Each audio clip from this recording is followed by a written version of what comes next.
సమస్త మహిమ ఘనత ప్రభావములు జీవముగల దేవునికే చెల్లునుగాక. మన ప్రభువును రక్షకును జీవాధిపతి అయిన యేసుక్రీస్తు నామంలో మీ అందరికి కూడా శుభాభివందనాలు తెలియజేస్తున్నాను. ప్రియులారా, మనం ప్రకటన గ్రంథ ధ్యానాలను చేస్తూ ఈ ప్రకటన గ్రంథంలో అనేక ఆత్మీయ పాఠాలను మనం నేర్చుకుంటున్నాము. మీరు ఈ యొక్క వర్తమానాలు క్రమం తప్పకుండా వీక్షిస్తున్నారని తలుస్తూ ఉన్నాము.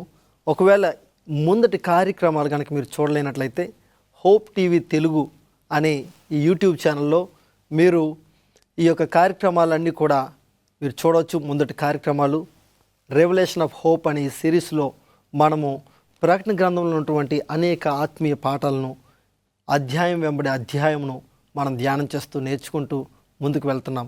ప్రకటన గ్రంథం 4వ అధ్యాయంలో దేవుని సింహాసనం గూర్చి మనం నేర్చుకుని ఉన్నాము. కెరూబులు గూర్చి మనం నేర్చుకుని ఉన్నాము. 24 పెద్దలు ఎవరనే విషయాన్ని మనం నేర్చుకుని ఉన్నాము. ఈనాడు ప్రకటన గ్రంథంలో 5వ అధ్యాయాన్ని మనం ధ్యానం చేయబోతున్నాము. ఇందులో భాగంగా 7 ముద్రల గ్రంథం గురించి మనం నేర్చుకోబోతున్నాము. నేర్చుకునే ముందుగా ప్రార్థన చేసుకుని దేవుని సహాయాన్ని కోరుకుని ముందుకు వెళ్దాం. పరిశుద్ధుడా, కృపగలిగిన మా దేవా, ఈ ప్రకటన గ్రంథ ధ్యానాల ద్వారా మీరు మాకు నేర్పిస్తున్న ఆత్మీయ పాఠాలకై మీకు వందనాలు తెలియజేస్తున్నాము. ఈ ప్రకటన గ్రంథం ద్వారా యేసుక్రీస్తును గుర్చిన ప్రత్యక్షత, సంఘ చరిత్ర, మా జీవితాలకు మీ యొక్క భవిష్యత్ ప్రణాళికలు మాకు బయలుపరుస్తున్నందుకు మీకు వందనాలు. ప్రభువా, ఈ వాక్యాన్ని మేము ధ్యానం చేయబోతుండగా మీ పరిశుద్ధాత్మ ద్వారా మీరే మాకు బోధించి వినగల చెవి గ్రహించే మనసు మాకు అనుగ్రహించమని, ఈ వాక్యాన్ని వీక్షిస్తున్న మీ యొక్క బిడ్డను ప్రత్యేక రీతిలో ఆశీర్వదించమని, ప్రతి ఒక్క కుటుంబాన్ని దీవించి నడిపించమని యేసుక్రీస్తు నామమున పెట్టి వేడుకొంచున్నాం పరమ తండ్రి, ఆమేన్. ప్రియులారా, మనము ప్రకటన గ్రంథంలో 5వ అధ్యాయానికి వచ్చేస్తున్నాం. ఈ 5వ అధ్యాయంలో స్క్రోల్ విత్ 7 సీల్స్, 7 ముద్రల గ్రంథాన్ని గూర్చి మనము ధ్యానం చేసుకోబోతున్నాం. ఈ 7 ముద్రల గ్రంథం అంటే ఏమిటి? యోహాను ఈ 7 ముద్రల గ్రంథం గూర్చినటువంటి దర్శనాన్ని చూస్తున్నప్పుడు, ఆ రోజుల్లో ఈనాటిలా పేపర్లు లేవు. ఈ రోజుల్లో మనకున్నట్టు పేపర్స్ లేవు. అంచేత వారు ఏమి రాయాలన్నా ఎక్కువ కాలం నిలిచి ఉండాలంటే చర్మపు చుట్టల మీద రాసేవారు, లేదా కొంచెం తక్కువ కాలం వరకే సరిపోద్ది అనుకున్నప్పుడు వాటిని పపైరస్ అనే ఒక పెద్ద ఆకుల మీద వ్రాసేవారు. అయితే ఆ రీతిగా వీరు డాక్యుమెంటేషన్ చేసుకుంటూ ఉండేవారు. అదే రీతిగా ఆ రోజుల్లో క్లే ట్యాబ్లెట్స్ అనేవారు. మట్టి పలకలు, అంటే బంక మట్టి తీసుకుని దాన్ని మెత్తగా ఉన్నప్పుడే ఒక పలకగా చేసి, మెత్తగా ఉన్నప్పుడే ఒక సూదిగా ఉన్నటువంటి ఒక కర్రతో వ్రాసి, వారు ఏమైతే రాయాలనుకున్నారో దాన్ని వ్రాసిన తర్వాత ఎండలో ఎండబెట్టి దాన్ని ప్రిజర్వ్ చేసేవారు. ఆ రీతిగా క్లే ట్యాబ్లెట్స్ కూడా ఉపయోగించేవారు. అయితే యోహానుకు ఈ 7 ముద్రల గ్రంథము కనిపిస్తుంది. Come with me to Revelation chapter 5 verse 1. ప్రకటన గ్రంథము 5వ అధ్యాయము 1వ వచనము. మరియు లోపటను వెలుపటను వ్రాత కలిగి 7 ముద్రలు గట్టిగా వేసి ఉన్న ఈ యొక్క గ్రంథము సింహాసనం నందు ఆసీనుడైండు వాని కుడి చేత చూచితిని. సింహాసనాసీనుడైన దేవుణ్ణి మనం చూస్తున్నాము ప్రకటన గ్రంథం 4వ అధ్యాయంలో. ఆ సింహాసనాసీనుడైన దేవుని యొక్క చేతిలో ఒక 7 ముద్రల గ్రంథము యోహాను చూస్తున్నాడు. ఈ యొక్క 7 ముద్రల గ్రంథాన్ని గూర్చి యోహాను చూస్తున్నప్పుడు, యోహానుకు ఆనాడు ఆ రోజుల్లో ఉన్నటువంటి ఒక సన్నివేశము గుర్తుకొస్తున్నది. ఆయనకు తెలుసు. కారణం ఏంటంటే, ఆ రోజుల్లో ఏదైనా ఒక తండ్రి తన యొక్క బిడ్డలకు, తన యొక్క భార్యకు, తన యొక్క కుటుంబస్తులకు తన యొక్క ఆస్తిలో పంపకాల గురించి ఏమైనా రాయాలనుకుంటే దానిని ఒక గ్రంథంలో రాసి, దాన్ని ఒక చర్మపు చుట్ట మీద వ్రాసి పెట్టి వాటికి 7 ముద్రలతో దాన్ని ముద్రించేవారు, సీల్ చేసేవారు. అందుచేత ఆ 7 ముద్రలతో కట్టబడినటువంటి, చుట్టబడినటువంటి, సీల్ చేసినటువంటి గ్రంథం ఏమిటో దాని యొక్క ప్రాముఖ్యత ఏంటో యోహానుకు తెలుసు. అందుచేత యోహాను ఈ 7 ముద్రల గ్రంథము చూస్తున్నప్పుడు రెవల్యూషన్ చాప్టర్ 5:2 ప్రకటన గ్రంథము 5:2 మరియు దాని ముద్రలు తీసి ఆ గ్రంథము విప్పుటకు యోగ్యుడైన వాడెవడని బలిష్ఠుడైన ఒక దేవదూత బిగ్గరగా ప్రచురింపగా చూచితిని. ఆ బలిష్ఠుడైన ఒక దూత ఈ గ్రంథమును విప్పగల యోగ్యుడెవరు అని అడగడము యోహాను చూస్తున్నాడు.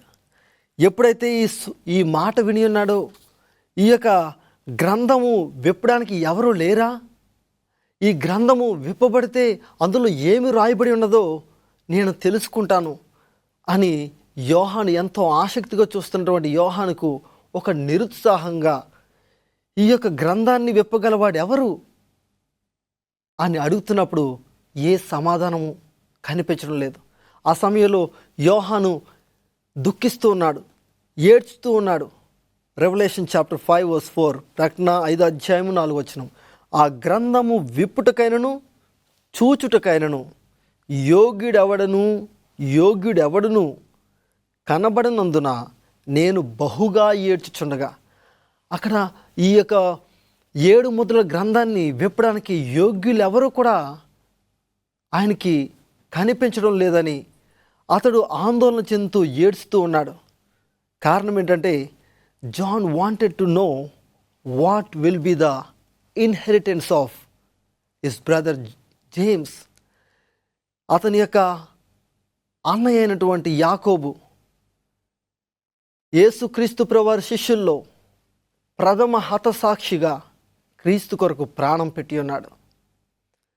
ఆయనకు దేవుడు ఏమి సిద్ధపరుచున్నారో, ఏ ఇన్హెరిటెన్స్ ఇవ్వబోతున్నారో ఆ గ్రంథంలో ఉంటుందని ఆశతో చూస్తూ ఉన్నాడు.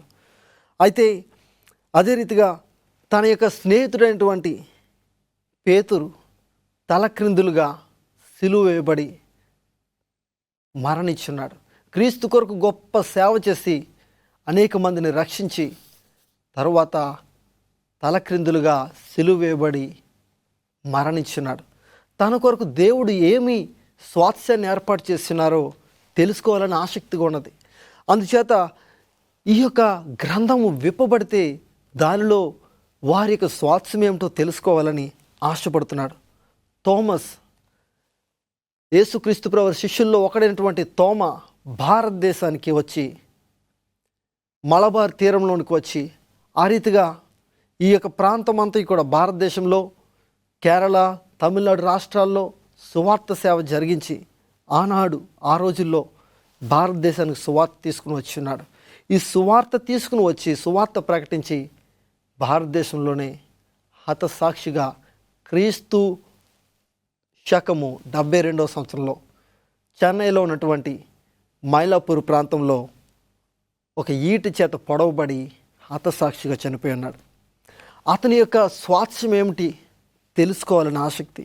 యోహాను ఈ దర్శనం పొందుకుంటున్నప్పటికీ శిష్యులందరూ కూడా హతసాక్షులుగా చంపబడ్డారు. కేవలం అతడు మాత్రమే ఇంకా సజీవునిగా ఉండి ఉన్నాడు.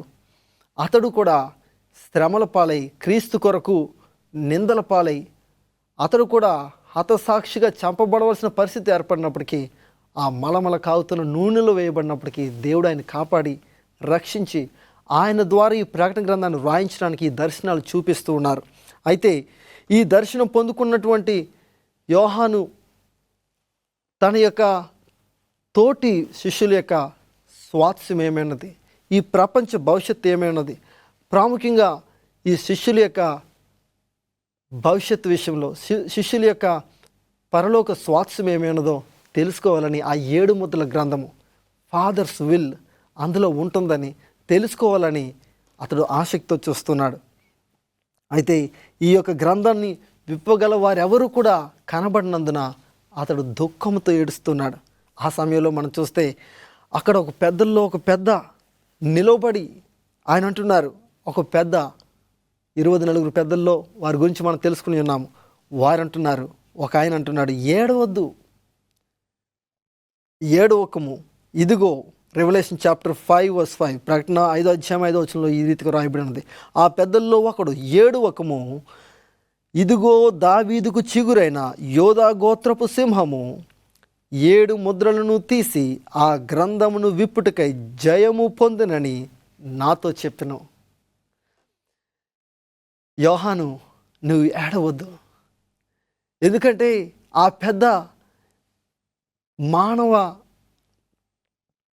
శ్రమలను అనుభవించి మానవుడిగా ఈ లోకంలో జీవించి ఈ రీతిగా ఈ దుఃఖము, బాధ, వ్యాధి, రోగములు గుండా వెళ్ళినటువంటి వ్యక్తి, క్రీస్తు చేత విమోచించబడిన ఆ వ్యక్తి is interested in the human affairs. మానవులమైన మన పట్ల ఎంత శ్రద్ధ వహిస్తున్నారో చూడండి. అక్కడ ఆ వ్యక్తి అంటున్నారు, యోహాను నువ్వు ఏడవద్దు, ఎందుకంటే దావీదుకు చిగురైన యోధా గోత్రపు సింహముగా పిలువబడినటువంటి యేసుక్రీస్తు ప్రభువారు 7 ముద్రలు తీసి ఆ గ్రంథమును విప్పుటకు జయము పొంది ఉన్నారని చెబుతూ ఉన్నాడు. కారణం ఏంటంటే ఆయన మాత్రమే సమర్థుడు, ఆయన మాత్రమే విజేత. ఆయన అర్హతకు గల 2 లక్షణాలు చెప్తున్నాడు.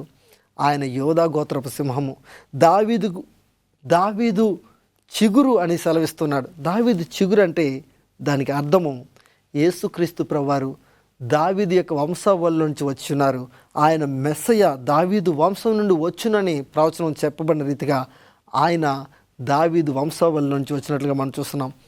యెషయా గ్రంథము 11 అధ్యాయం 1 వచనం, ఐజయా చాప్టర్ 11 verse 1, యెషయి మొద్దు నుండి చిగురు పుట్టును, వాని వేరు నుండి అంకురము ఎదిగి ఫలించును అని యెషయా గ్రంథంలో, యెషయా ప్రవచనంలో చెప్పబడుతున్న రీతిగా యేసుక్రీస్తు ప్రభువారు యెషయి మొద్దు నుండి, అనగా యెషయి కుమారుడు దావీదు వంశావళిలోంచి యేసుక్రీస్తు ప్రభువారు ఒక దావీదు చిగురుగా వచ్చినట్లుగా మనం చూస్తూ ఉన్నాం. లూకా సువార్త 1 అధ్యాయం 32 వచనంలో మనం చూసినట్లయితే, లూక్ చాప్టర్ 1 verse 32, గబ్రియేలు దేవదూత యేసుక్రీస్తు దర్శనం గూర్చి, యేసుక్రీస్తు జననం గూర్చి ముందుగా కన్య అయినటువంటి మరియకు మాట్లాడుతూ, క్రీస్తు దావీదు సింహాసనమునకు నిజమైన వారసుడని సాక్ష్యం ఇచ్చినట్లుగా, ప్రకటించినట్లుగా మనం చూస్తూ ఉన్నాం. కాబట్టి యేసుక్రీస్తు ప్రభువారు దావీదు వంశం యొక్క చిగురు, దావీదు వంశమునకు నిజమైన వారసుడు యేసుక్రీస్తు ప్రభువారు అనే మాటను మనం చూస్తున్నాం. రెండవ విషయం మనం చూస్తున్నప్పుడు ఆయన యోధా గోత్రపు సింహముగా వర్ణించబడి ఉన్నారు. కారణం ఏంటంటే సింహము యోధా గోత్రపు సింహంగా పిలువబడడం ఇక్కడ రాజరికానికి సూచన ఉన్నట్లుగా మనం చూస్తున్నాం. ఆదికాండము 49 అధ్యాయము 9-10 వచనములు, జెనసిస్ చాప్టర్ 49 verses 9 and 10, యోధా కొదమ సింహము అనే మాటను మనం చూస్తున్నాం. అదే రీతిగా 1 Chronicles చాప్టర్ 5 verse 2, మొదటి దినవృత్తాంతంలో 5 అధ్యాయం 2 వచనము, యోధా తన సహోదరుల కంటే హెచ్చిన వాడాయను, అతని నుండి ప్రముఖుడు వెడలను అనే మాటను మనం చూస్తున్నాం. ఈ యొక్క యోధా గోత్రపు సింహంగా పిలువబడుతున్నటువంటి యేసుక్రీస్తు ప్రభువారు యోధాల నుండి ప్రముఖుడు బయలుదేరినంటే యేసుక్రీస్తు ప్రభువారే ఇక యోధా గోత్రపు ప్రాముఖ్యతకు కారణముగా, యోధా గోత్రం నుండి వచ్చినటువంటి ప్రముఖుడిగా మనకు కనిపిస్తూ ఉన్నారు. ఈ విశ్వమంతటికి యేసుక్రీస్తు ప్రభువారు రాజు అయినటువంటి ప్రభు, ఈ యొక్క మానవాళంతటికి కూడా ఆయనే రాజు అయినాడు. కారణం ఏంటంటే ఆయన ఈ లోకాన్ని సృష్టించి ఉన్నారు, మన కొరకు ఈ లోకానికి వచ్చి ఆయన సిలువ మీద ప్రాణం పెట్టి మనలను విమోచించుకుని ఉన్నారు. రెవల్యూషన్ చాప్టర్ 5 verse 6, ప్రకటన గ్రంథం 5 అధ్యాయం 6 వచనము, మరియు సింహాసనమునకును ఆ 4 జీవులకును పెద్దలకును మధ్యను వధింపబడినట్లుండిన గొర్రెపిల్ల నిలిచి ఉండుట చూచితిని, దానికి 7 కొమ్ములను 7 కన్నులు ఉండెను. ఆ కన్నులు భూమి యందంతటికి పంపబడిన దేవుని 7 ఆత్మలు. ఇక్కడ మనం చూస్తున్నాము, ఈ విశ్వమంతటికి రాజైనటువంటి యేసుక్రీస్తు ప్రభుల వారు ఈ లోకానికి వచ్చి మన రక్షణ కొరకు బలియాగం చేసి ఉన్నారు. ఆయన వధింపబడిన గొర్రెపిల్లగా కూడా వర్ణించబడుతున్నారు. అంటే యోధా గోత్రపు సింహముగా చెప్తున్నప్పుడు ఆయన యొక్క శక్తికి, ఆయన సామర్థ్యతకు సూచనగా ఉంటే, ఆయన వధింపబడిన గొర్రెపిల్లగా చూపించబడుతున్నప్పుడు ఆయన మన కొరకు బలియాగం చేస్తున్నారని, ఆయన యొక్క సౌమ్యతకు ఇది సూచనగా ఉన్నది.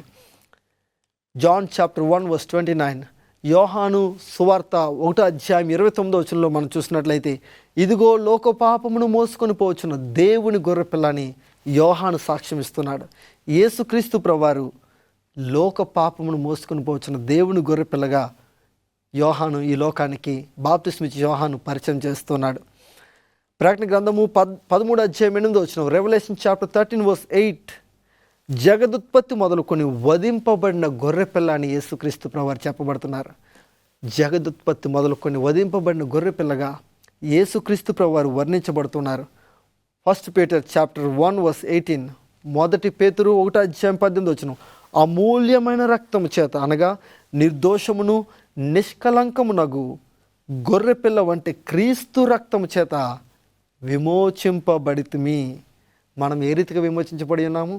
నిర్దోషమైన, నిష్కలంకమైన, పరిశుద్ధమైన దేవుని గొర్రెపిల్ల అయిన యేసుక్రీస్తు ప్రభువారి యొక్క ఆ అమూల్యమైన పరిశుద్ధమైన రక్తం చేత మనం విమోచించబడి ఉన్నాం ప్రియులారా. అందుచేత మనము దేవునికి ఎంతో ప్రాముఖ్యమైన వారము, దేవునికి ఎంతో ఇష్టమైన బిడ్డలం. అందుచేతనే ఆయన మనం సృష్టించుకుని ఉన్నారు. పతనమైన మానవాళిని ఉద్ధరించడానికి యేసుక్రీస్తు ప్రభువారు వచ్చి వధింపబడిన గొర్రెపిల్లగా ఆయన శిలువ మీద ప్రాణం పెట్టి మనకు రక్షణ భాగ్యాన్ని ఏర్పాటు చేస్తున్నారు. మనకు విమోచనను ఆయన అనుగ్రహించున్నారు. యేసుక్రీస్తు ప్రభువారు వధింపబడిన గొర్రెపిల్లగా సాదృశ్య రూపంలో ఇక్కడ కనిపిస్తున్నారు. 7 కొమ్ములు సంపూర్ణ శక్తికి సూచనగా ఉన్నది. 7 కన్నులు ఆయన సంపూర్ణ జ్ఞానంకు సూచనగా ఉన్నట్లుగా మనం చూస్తున్నాం. ప్రకటన గ్రంథము 5:7, రెవల్యూషన్ చాప్టర్ 5:7, ఆయన వచ్చి సింహాసనం నందు ఆసీనుడయుండు వాని కుడి చేతిలో నుండి ఆ గ్రంథమును తీసుకొనెను. ఇక్కడ యేసుక్రీస్తు ప్రభువారు తండ్రి యొద్దకు వచ్చి ఆయన యొక్క కుడి చేతిలో నుండి ఆ యొక్క గ్రంథమును తీసుకొని ఉన్నారు. ఆ గ్రంథాన్ని ఆయన తీసుకున్నప్పుడు there was a great joy in heaven. పరలోకంలో గొప్ప సంతోషము, ఆనందం కలిగి ఉన్నది. John was also so much excited to see. యోహాను ఎంతగానో ఇది చూస్తూ తను ఆశ్చర్యచకితుడై ఉన్నాడు, సంతోషభరితుడై ఉన్నాడు. అతడు ఆ సమయంలో ఆ 4 జీవులు, ఆ 24 పెద్దలు సాగిలపడి ప్రభువును స్తుతిస్తూ ఉన్నారు. వారు ఏమని స్తుతిస్తూ ఉన్నారు? రెవల్యూషన్ చాప్టర్ 5:9, ప్రకటన గ్రంథము 5:9, రెవల్యూషన్ చాప్టర్ 5:9, ఆ పెద్దలు, నీవు ఆ గ్రంథమును తీసుకుని దాని ముద్రలు విప్పుటకు యోగ్యుడవు, నీవు వధింపబడిన వాడవై నీ రక్తం ఇచ్చి ప్రతి వంశములోనూ, ఆయా భాషలు మాట్లాడే వారిలోనూ, ప్రతి ప్రజలలోనూ, ప్రతి జనములోనూ దేవుని కొరకు మనుషులను కొని మా దేవునికి వారిని ఒక రాజ్యముగాను యాజకులుగాను చేసితివి గనుక వారు భూలోకమందు ఏలుదురని క్రొత్త పాట పాడుదురు. ఎంత గొప్ప ఆశ్చర్యకరమైన విషయము! ఎప్పుడైతే యేసుక్రీస్తు ప్రభువారు ఆ యొక్క స్క్రోల్ విత్ 7 seals, ఆ యొక్క 7 ముద్రల గ్రంథమును తండ్రి యొక్క కుడి చేతిలోని తీసుకుంటున్నారో, ఆయన తీసుకుంటున్నప్పుడు హోల్ హెవెన్ రిజాయిస్డ్. పరలోకమంతా గంభీర ధ్వనితో ఆర్భటించి స్తుతించి ఉన్నారు, ఘనపరిచి ఉన్నారు, సంతోషించి ఉన్నారు. అదే రీతిగా 24 పెద్దలు సాగిలపడి నమస్కారం చేస్తూ, ప్రభువా, యేసుక్రీస్తు ప్రభువా, నీవే యోగ్యుడవు, నీవే నీ రక్తమిచ్చి నీవు వధింపబడిన వాడవై నీవు మా అందరి కొరకు బలియాగం చేసి నీవు మమ్మల్ని విమోచించుట కొరకు నీ రక్తం ఇచ్చి ప్రతి జనములోను, ప్రతి భాషలోను, ఆయా భాషలు మాట్లాడు వాళ్ళు ప్రతి జనములోను యేసుక్రీస్తు ప్రభువారు సిలువ మీద మరణించింది కేవలం యూదుల కొరకు మాత్రమే కాదు ప్రియులారా. యేసుక్రీస్తు ప్రభువారు సిలువ మీద మరణించింది కేవలము ఏదో అమెరికా దేశ ప్రజల కొరకు కాదు ప్రియులారా.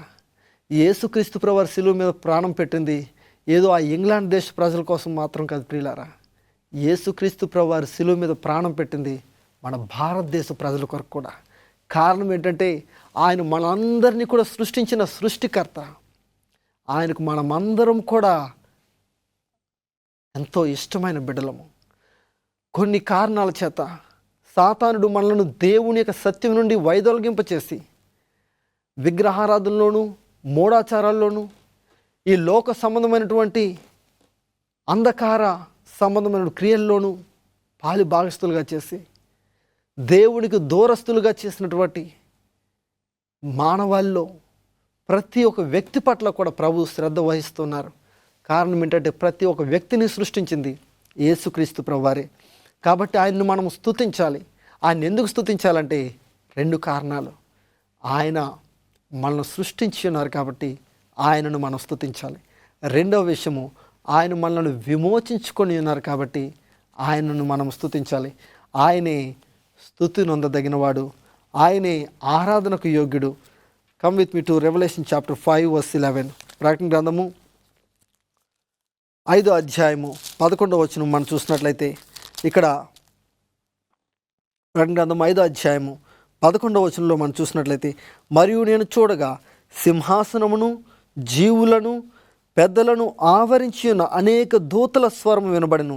వారి లెక్క కోట్ల కొలదిగా ఉండెను. వారి లెక్క ఎలా ఉన్నదండి?